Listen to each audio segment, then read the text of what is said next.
Behind the gilded gates of Kensington Palace, a decision was made in absolute silence. No cameras captured the moment. No reporters witnessed the exchange of glances between Prince William and Catherine. Yet this single choice would send ripples through the Commonwealth, challenge centuries of royal protocol, and reveal a truth the palace had kept buried for decades. The destination they chose wasn't random. It wasn't diplomatic. It was deeply, dangerously personal. When the official statement was released at exactly 3:47 p.m. on a Tuesday afternoon, royal correspondents scrambled to decode its meaning. The words seemed simple enough: a planned visit to commemorate shared heritage. But those who understood the hidden language of palace communications knew better. This wasn't just another royal engagement. This was a reckoning. The location held secrets that could reshape the monarchy's future. Catherine had discovered something during her recent research into royal archives, something that made William's jaw tighten and his hands clench. The trip they were planning would either heal old wounds or tear open scars that had never properly healed. As news of their intended destination spread through royal circles, 3 people received urgent phone calls. An elderly woman in Scotland began packing a suitcase she'd kept ready for 30 years. A retired palace aide destroyed documents he'd sworn never to reveal. And, in a quiet corner of London, a journalist finally understood why her grandmother had always refused to talk about her time as a royal servant. The palace statement was just 17 words long. But those 17 words were about to change everything the world thought it knew about the royal family's most carefully guarded secret. Catherine's fingers trembled as she turned the yellowed page. The document felt fragile, like it might crumble at her touch. She was alone in the private archives beneath Windsor Castle, surrounded by centuries of royal history that few people would ever see. The musty smell of old paper and leather bindings filled her nostrils as she leaned closer to read the faded handwriting. What she found there made her heart stop. It started 3 weeks earlier when Catherine decided to research William's family history for a surprise gift. She wanted to create a photo album tracing the royal lineage for their wedding anniversary. The palace librarian had been helpful, providing access to records that weren't available to the public. Catherine thought it would be simple: collect some family photos, maybe find a few interesting stories about William's ancestors. She never expected to stumble upon a conspiracy that went back 70 years. The first clue appeared in a file marked "Personal Correspondence, Confidential." It was a letter dated 1952, written in Elizabeth II's own handwriting when she was still a young princess. The letter mentioned a place called Balmoral Cottage, not the famous Balmoral Castle, but a smaller property that Catherine had never heard of. The princess wrote about keeping the promise and ensuring that the truth remains protected for the family's sake. Catherine made a note and kept reading. More letters appeared, scattered across different years, all mentioning this mysterious cottage. Prince Philip had written about it. So had the Queen Mother. Even Diana had mentioned it in a private journal entry that somehow ended up in the royal archives. But it was the final document that changed everything. Hidden between the pages of a routine palace expenditure report from 1987, Catherine found a birth certificate. The name on it made her gasp out loud in the empty archive room. It wasn't a name she recognized, but the date of birth was significant.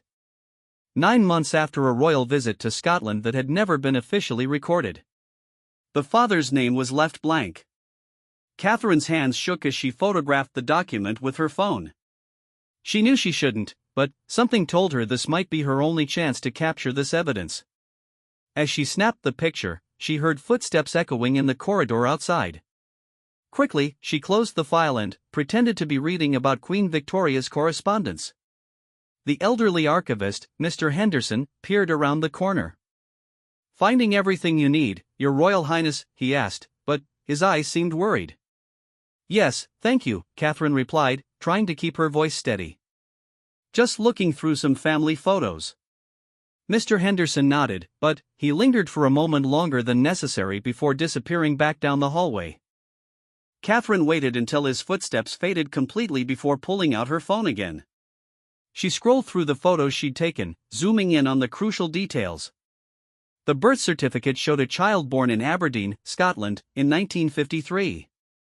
The mother's name was listed as Sarah MacLeod, described as a household staff member.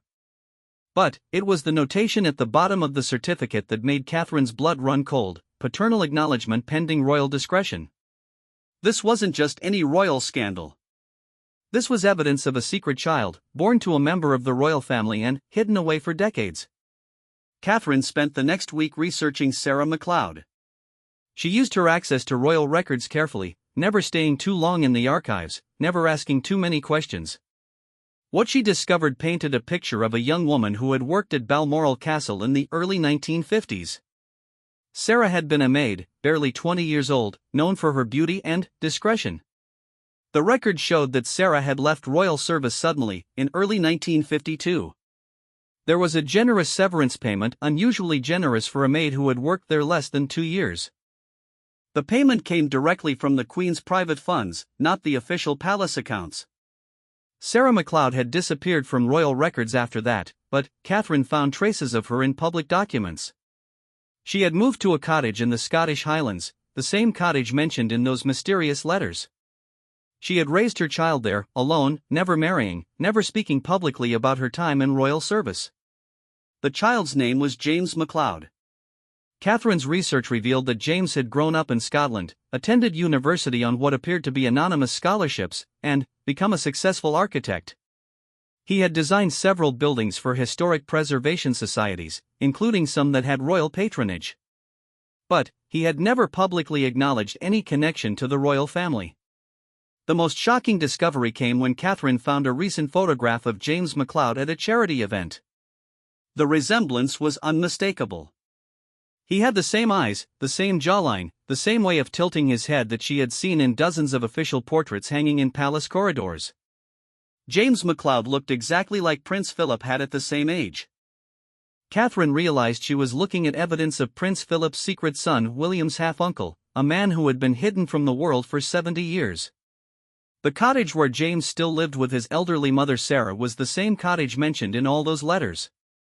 It was the place where the royal family had been sending money, gifts, and periodic visits for decades. It was their guilty secret, their hidden responsibility. And now Catherine understood why the visits had always been private, why there were no official records, why the cottage didn't appear on any royal property lists. The royal family had been quietly taking care of their secret relative while ensuring the world never learned the truth. But Sarah MacLeod was now 91 years old. James was nearing 70. Time was running out for the secret to remain hidden. Catherine made her decision that night, lying in bed next to William as he slept peacefully. She would tell him what she had discovered. Together, they would decide what to do with this explosive family secret. The conversation took place in their private sitting room at Kensington Palace. Catherine had prepared carefully, organizing all her evidence, practicing how to break the news gently. But when she showed William the birth certificate, his reaction wasn't what she expected. He wasn't shocked. He wasn't surprised. He was relieved. "You knew," Catherine whispered. William nodded slowly. "My father told me when I turned 30. He said it was time I understood the full responsibility of being heir to the throne. Philip made him promise to tell me, but to tell no one else. Not even Harry knows." Catherine felt a mix of emotions: betrayal that William had kept this from her, understanding of why he had to, and admiration for how the family had handled such a difficult situation. "Sarah is dying," William continued quietly. "We received word last month. She has maybe 6 months left. She's asked to see me one more time, to meet you, to know that James will be looked after when she's gone. That's why we're planning the trip to Scotland," Catherine realized. "That's why we're planning the trip," William confirmed. "But it's not just about saying goodbye to Sarah. James has decided he wants to acknowledge his heritage publicly. He's tired of hiding, tired of pretending he doesn't exist. He wants the world to know who he really is." Catherine understood now why this trip would be so significant. It wasn't just a private family visit. It was the moment when one of the monarchy's biggest secrets would finally be revealed to the world. "How do we handle this?" she asked. William took her hands in his. "Very carefully. The palace communications team has been working on this for months. We'll frame it as a celebration of family, a recognition of all the people who have served the crown faithfully. We'll introduce James gradually, let the story come out naturally. And if the media goes crazy? They will, William said grimly. But it's time. Philip is gone now, and Sarah won't be here much longer. James deserves to have his story told honestly, not discovered as some scandalous secret after Sarah dies. Catherine nodded, understanding the weight of what they were about to do. This trip to Scotland wouldn't just be a private family matter. It would change how the world viewed the royal family, how they handled secrets, how they dealt with the complicated realities of human relationships. That night, Catherine called her own family to prepare them for what was coming. She couldn't give details, but she wanted them to be ready for intense media attention. William did the same with Harry, finally, sharing the family secret that had been kept even from him. The palace statement would be released the following Tuesday. 17 words that would begin the process of revealing a 70-year-old secret. The trip to Scotland would follow 2 weeks later, giving the media time to speculate but not enough time to fully investigate before the truth came out. As Catherine fell asleep that night, she thought about Sarah MacLeod, a young woman who had kept silent for 70 years to protect the family she had briefly served. Soon, that silence would finally be broken. The palace statement was released at exactly 3:47 p.m. on a Tuesday, just as the London newsrooms were preparing for their evening broadcasts. Within minutes, every major news organization in the world was scrambling to decode 17 carefully chosen words. Their Royal Highnesses will visit Scotland next month to honor family connections and celebrate shared heritage in the Highlands. Royal correspondent Jenny Martinez stared at the statement on her computer screen, her 20 years of experience telling her this was bigger than it appeared. She had covered enough royal announcements to recognize the coded language. Family connections didn't refer to official royal relatives. Shared heritage suggested something historical, something personal. And the timing, releasing such a vague statement on a quiet Tuesday afternoon, meant they wanted to control the narrative carefully. Her phone rang immediately. It was her editor at the BBC. "What aren't they telling us, Jenny?" he demanded. "I don't know yet," Jenny replied, but her fingers were already flying across her keyboard, searching through decades of royal visits to Scotland. But, whatever it is, they're being very deliberate about how they reveal it. Across London, other journalists were having similar conversations. The Royal Press Corps had learned to read between the lines of palace communications.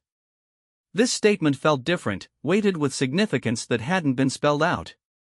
At Buckingham Palace, Communications Director Sarah Chen was fielding calls from around the world.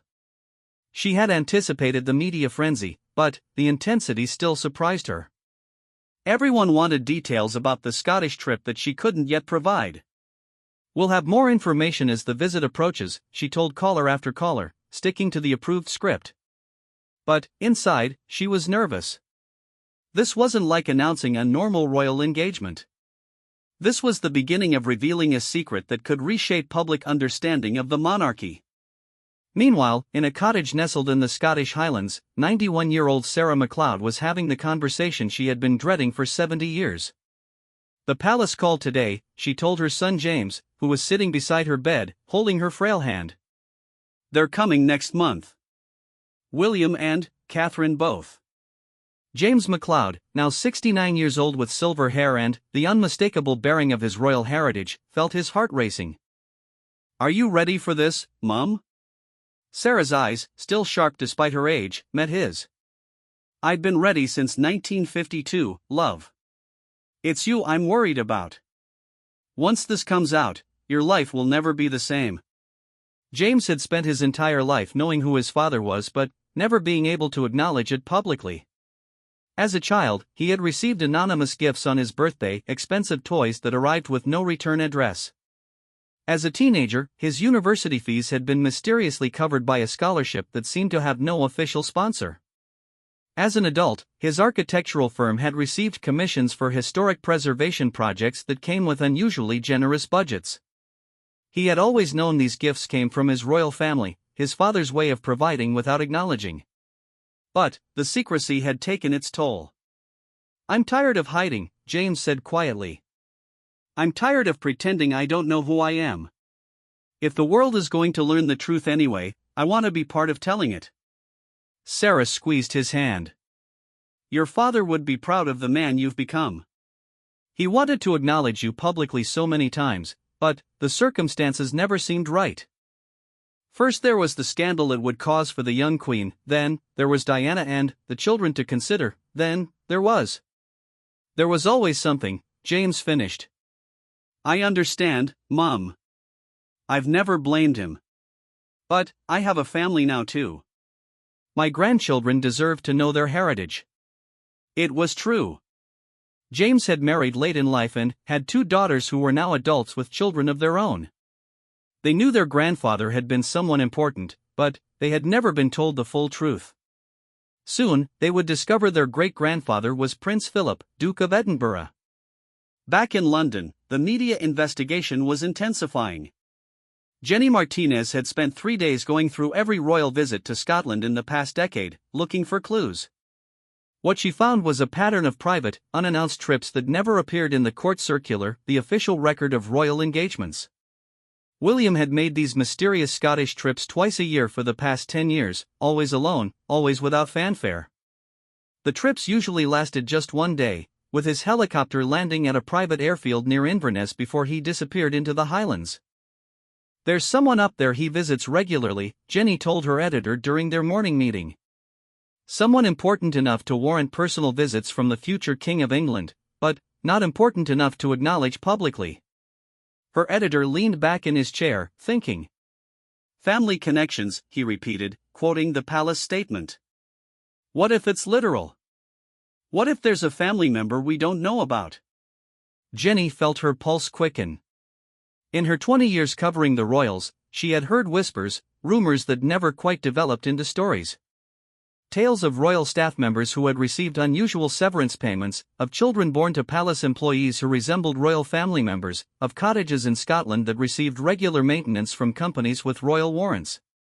She made a decision that would change everything. I'm going to Scotland, she told her editor. If there's a story up there, I'm going to find it.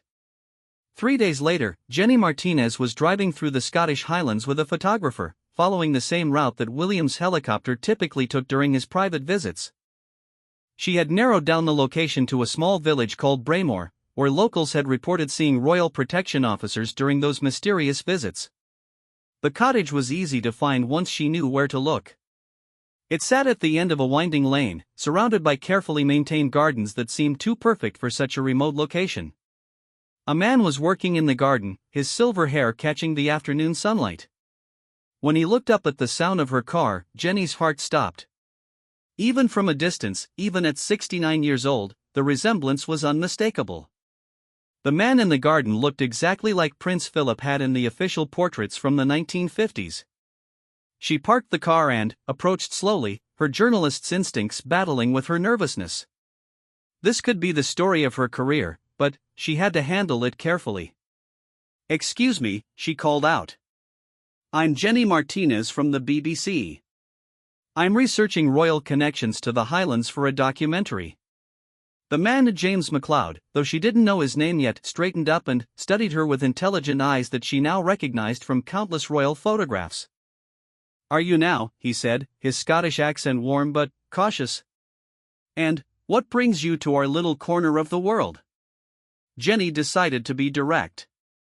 I'm investigating reports of private royal visits to this area. Visits that don't appear in official records. James was quiet for a long moment, then smiled sadly. I suppose it was bound to come out eventually.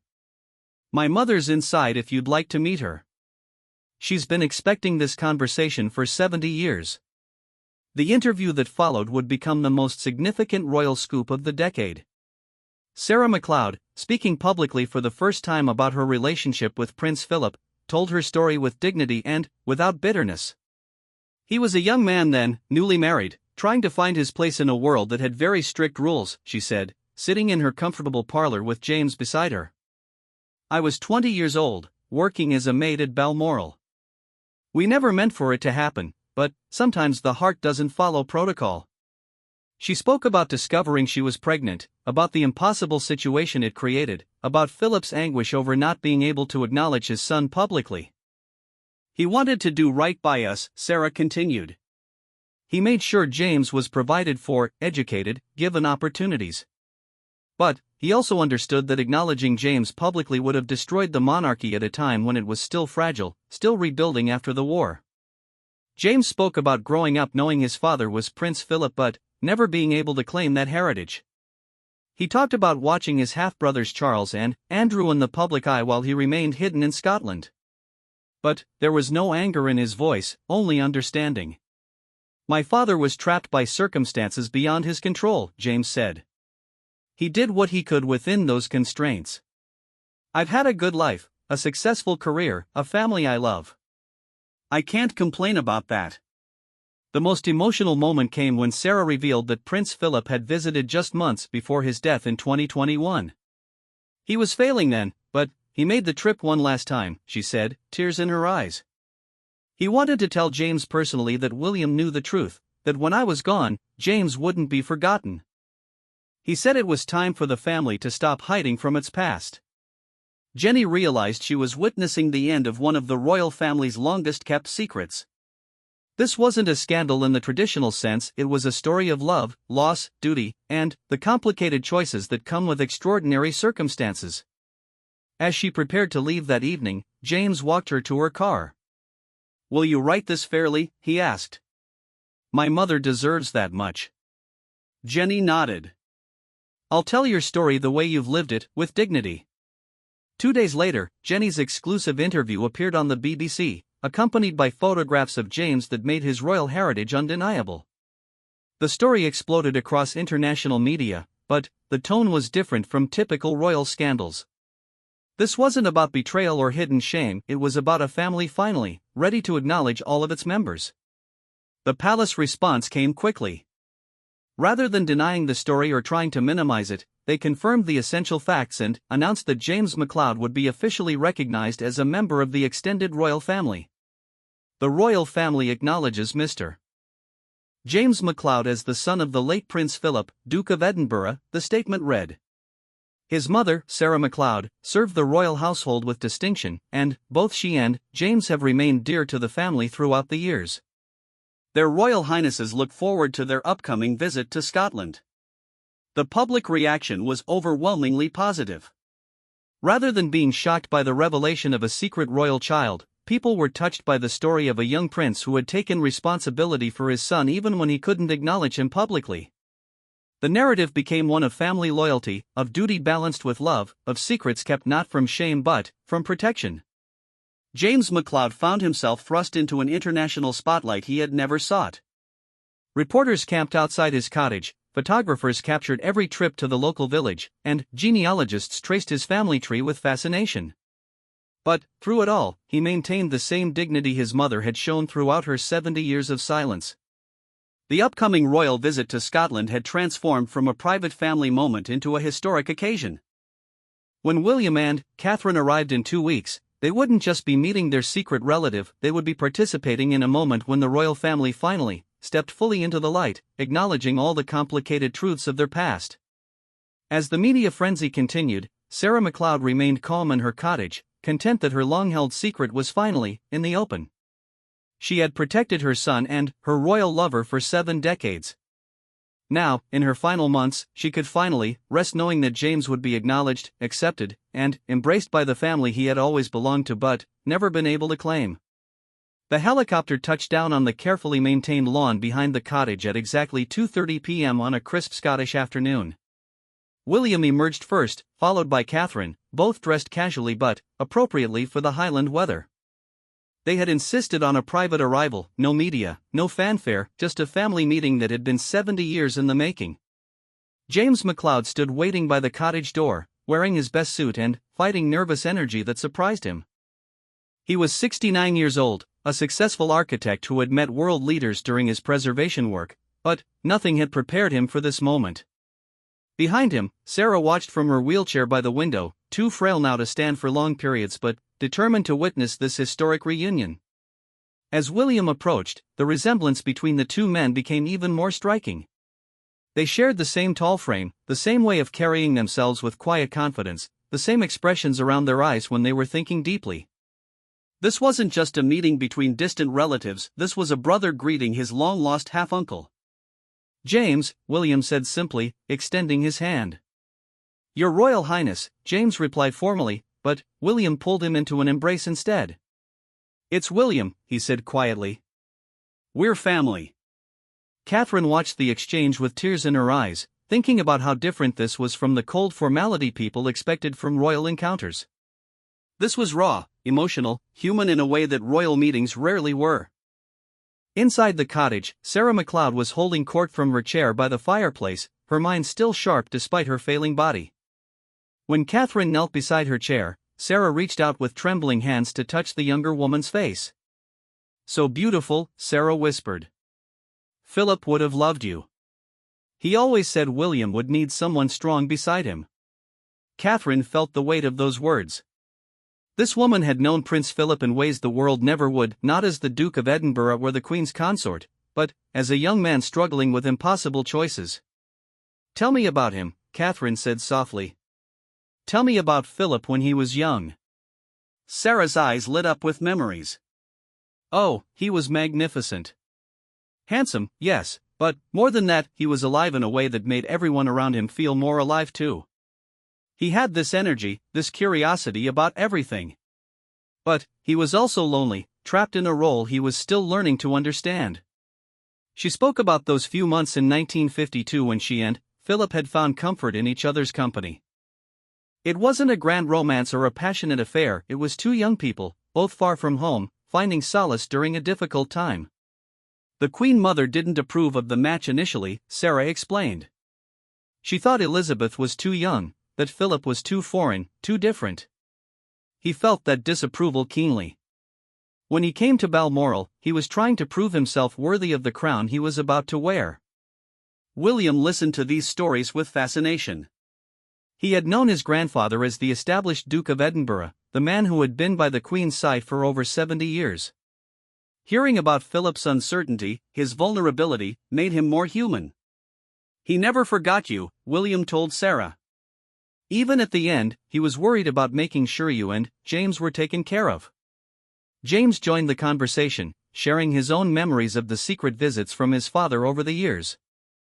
Philip had come to Scotland whenever he could manage it privately, usually during shooting seasons when his presence in the Highlands wouldn't be questioned. "He taught me to shoot," James said with a smile. "Took me fishing on the loch behind the cottage. He couldn't be my father publicly, but he tried to be present in other ways."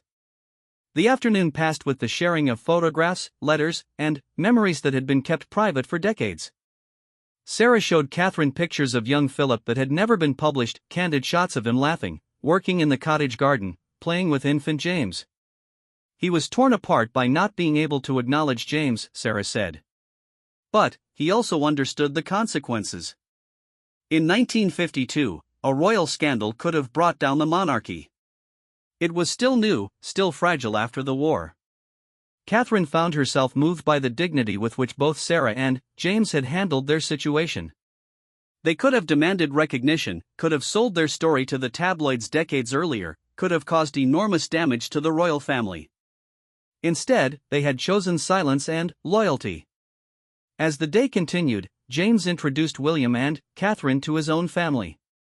His daughters, Margaret and Helen, arrived with their children, James's grandchildren, who were now learning they had royal cousins. The children, aged between 8 and 15, were initially shy around William and Catherine but quickly warmed up when they realized their royal relatives were genuinely interested in their lives.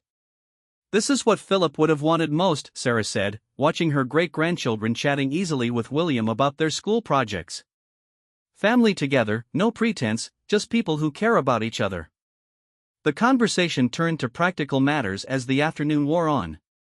James would need security advice now that his royal connection was public knowledge. His cottage would require better protection systems. His daughters would need guidance on handling media attention. But, more importantly, they discussed how James would be integrated into the royal family going forward.